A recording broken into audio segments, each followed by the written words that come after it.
Chapter 20 Circus 3 hours, or what I think was 3 hours. I honestly have no sense of time here at all. All I can really rely on is the sun. We arrived at a large field.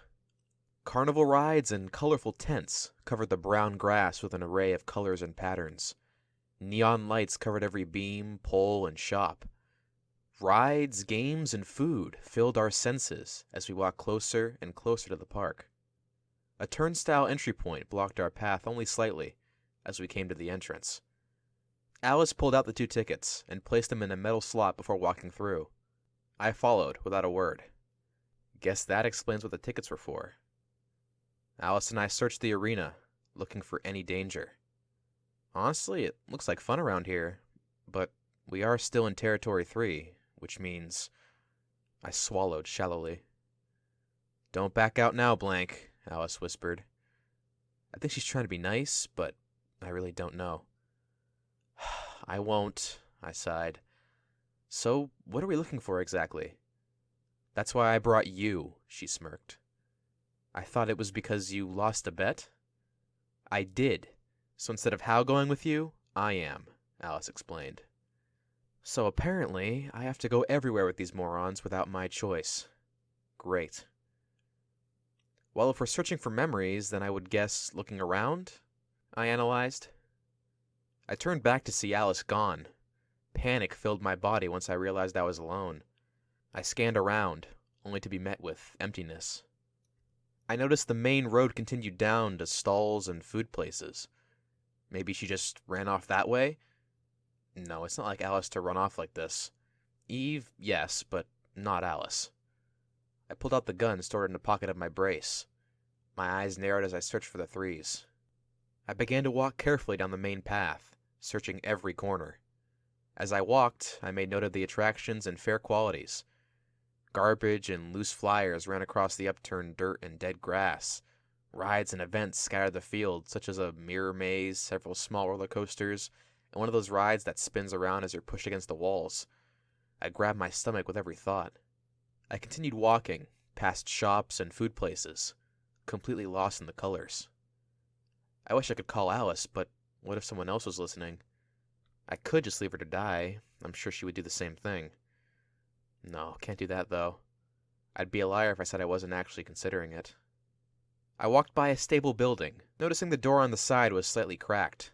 I narrowed my brow, creeping over to the metal gateway. Light danced in the shadows of the inside. I peered in, only slightly, in hope of getting a view of what was hidden within. A hand reached out of the darkness and pushed me against the dirt. My eyes widened as a yelp escaped my lips. A girly laugh filled the air as the door opened fully. I readied my gun, aiming at my attacker, ready to shoot. Alice appeared in the doorway, with a smug smile across her face. She leaned against the frame of the worn doorway as she peered down at me. "I almost shot you, you realize that?" I huffed. "But you didn't, so everything's fine," she bit, and walked back into the darkness. I sighed with relief, and stood up.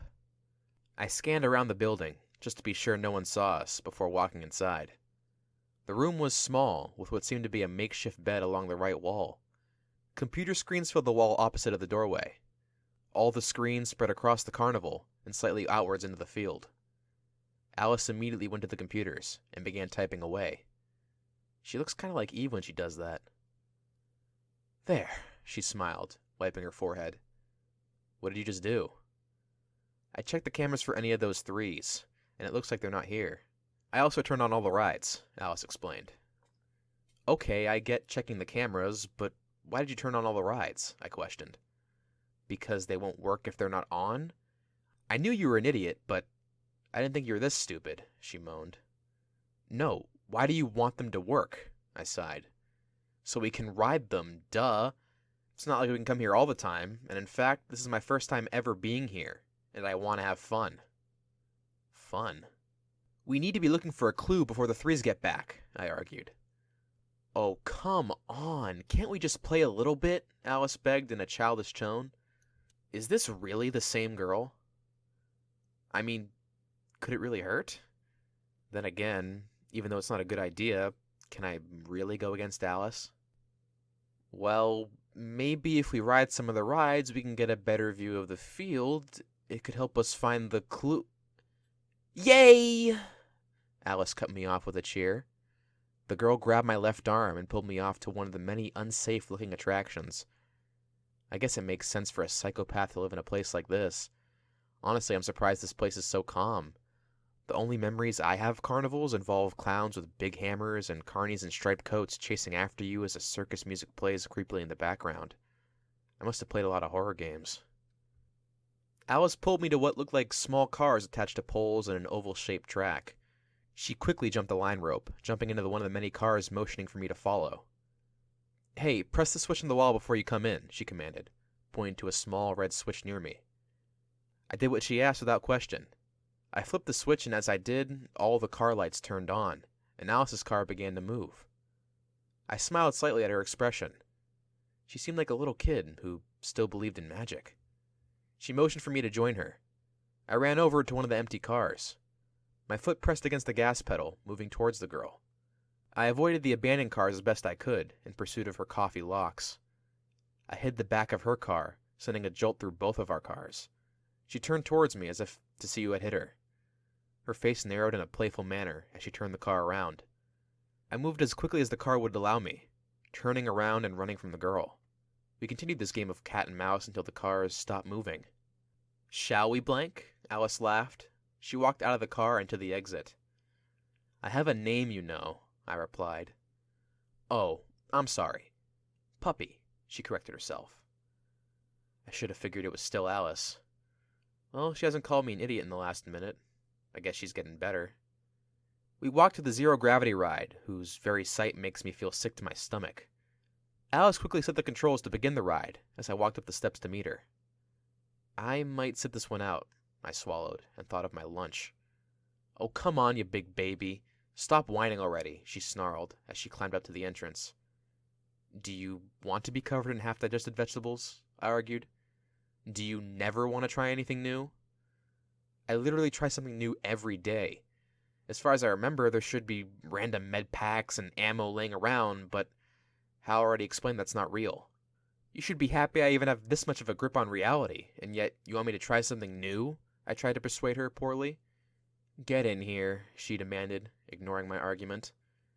I bowed my head in defeat, climbing into the death trap. I laid flat against the wall and waited for the torture to begin. The ride began to move quickly, spinning us around at a great speed. I could feel my body being pressed against the foam pad that covered the wall.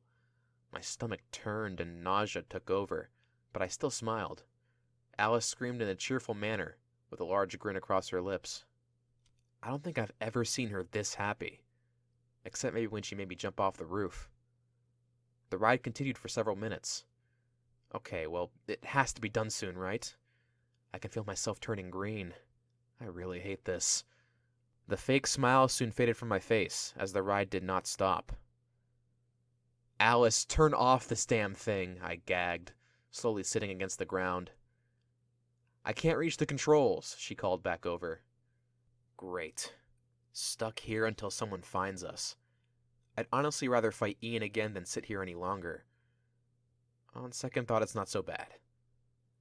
Alice began to pull on the safety poles to move against the forces that pushed her back. She gritted her teeth, as she didn't prove capable of getting to the gated door. "Blank, get to the door and pull the safety latch," Alice commanded. "The what?" I have no idea what a safety latch is, much less what one looks like. "The red lever on the door," she explained. I nodded and stood from my seated position. I grabbed onto the center railing that circled the center of the ride. I moved slowly, pulling myself with my left arm that proved to be more difficult than I thought it would be. I really hate this brace. I made my way to the doorway as the ride continued to spin. A dizziness filled my thoughts as a numb feeling coated my legs. I latched my hand onto a bar attached to the door. My eyes scanned the green painted steel and searched for something red. I locked quickly onto the small switch. Now here's the fun part. I pulled my body close to the gate, locking my right fingers onto a thin beam. I let go of my left hand, reaching for the lever quickly, barely missing the handle. My body flew back toward the opposite wall. I pulled my right arm up until my fingers could escape. I screamed in pain as I hit the wall, less about the impact and more for the mind-numbing hurt that erupted from my shoulder. "John!" Alice cried. I cursed in pain, rolling over to my left side as my left hand put pressure on my opposite arm. I felt a few tears escape my eyes, but I ignored them. I pulled myself up to my knees and then to my feet. My breath was rapid and my face red with determination. I'm getting off this ride if it's the last thing I do. I pushed forward, grabbing onto the center railing again. I pulled myself around until I was once again across from the gate. I looked to where the red handle was before pushing off to grab it. I pulled the lever, and the ride began to slow. Once it stopped, Alice ran over to me with concern painted across her face. "Are you okay?" "I've been worse. I'm okay, but can we continue this conversation after we get off this death trap?" I asked, pain in my very voice. Alice opened the gate, and we both stumbled out of the ride. I sat in the dirt with relief. "I think I hate carnivals," I sighed. I wiped away the path of tears that had forced their way out before looking at Alice, who seemed to be more concerned about our surroundings rather than our ordeal. "What's wrong?" I questioned. She placed her finger against her lips, motioning silence. Her eyes locked on me. She whispered in a rushed tone, "They're here." I gulped, standing as quickly as I could, ready to follow her instructions. Alice pulled out a gun from her belt. She put it in a ready position. "What are you doing?" I questioned. "Getting ready to fight, duh," she smeared. "Look, we can't take all of them. We can avoid a fight if we're careful," I reasoned. My eyes searched quickly around the area for a place we could hide. A mirror house caught my attention. If we play our cards right, we can get out without them noticing and come back later for the clue. "Alice, trust me when I say we can't win with a direct attack. It's better to fall back for now and think of a plan. We can hide in that mirror house over there for now," I reasoned as I pulled on her arm. She wasn't budging. Damn stubborn girl. Well, Alice seems to be very protective, but she always loses her attitude when someone's hurt. An idea rushed into my head. I grabbed my arm in pain and fell onto one knee. Alice took direct notice of this, and just like I predicted, her tough act disappeared. She appeared helpless and frightened, just as I did on our way here. "Alice, I can't fight. We need to get out of sight right now," I whined in a soft voice. She nodded and helped me to the mirror house with no argument. Once inside, I dropped the helpless act. Yeah, it hurt a lot, but just like I said to Alice, I've had worse. I looked down to see the bottom strap broken. Great. The whole house was filled with mirrors, facing different directions and creating a maze of sorts. Their reflections made the world seem to go on forever. Alice seemed intrigued by the ongoing reflections. I will admit, that girl has a short attention span. One minute she's ready to take on a whole team of killers, and the next she's petting her own reflection in a mirror. "We need to just cool down here for a little bit before sneaking out," I explained. She didn't seem to care even remotely about what I was saying. Instead, she was too fascinated with her image. Maybe she thinks the mirror will pull her into some other world. "I'm gonna find the center, okay?" she whispered softly. "No, Alice, we need to stay together." She wasn't listening. She only began walking through the maze with no concept of direction. I followed close behind her with a huff. Can't she ever just listen to me? I mean, if she listened to me in the first place, maybe we wouldn't be in this mess. And we could have already had the clue and been out of here. But no. She wanted to ride the damn rides. At least this isn't the worst place to be hiding. I mean, with all the mirrors, we could easily tell if someone's coming. Then again, someone could easily tell that we're in here if they just walked into the tent. This is a double-edged sword, isn't it? My attention turned to where I was walking, only to have a mirror smash into my nose. I took a few steps back in surprise. Alice could have warned me or something. Speaking of which, where is she? I looked at the ground to see the Hispanic girl curiously staring at an object. A mirror shard about a foot long sat against the dirt, dripping with red. Alice looked back at me with a stern expression. "We need to get this back home, and I can't have you messing anything else up for me." She's back. "Last time I checked, it's been you who's been screwing with everything. The threes must have seen the rides working and come back to see what was going on. I'm not the one who turned them on, now was I argued. "And you're not the one who found the clue, now are you?" "Well, we don't even know if that's what we're looking for," I pointed out. "Any other object around here covered in blood?" she asked sarcastically. Not yet, I mumbled. Oh, come on. Just be useful for once and give me your shirt. Why my shirt? I questioned. Take it off or I take off mine, she threatened. Oh, please do, I joked. Okay then. She began to pull up her shirt before I stopped her. I didn't think she was serious. Here, I handed her my own clothes. Alice half smiled before wrapping the shard in the fabric. See, this way no one has to touch it. Hal wants to get the point so that Eve won't be player one anymore, Alice explained, and stood from the earth. Hal's willing to do that for Eve? Maybe he's not as big of a sociopath as I thought. Now let's go, and try not to mess anything else up, Blank, Alice sighed in annoyance. Fine, whatever. I've learned to choose my battles. Oh, and Alice? She stopped, staring at me with a deadly gaze as if she already knew what I was about to say. You called me John.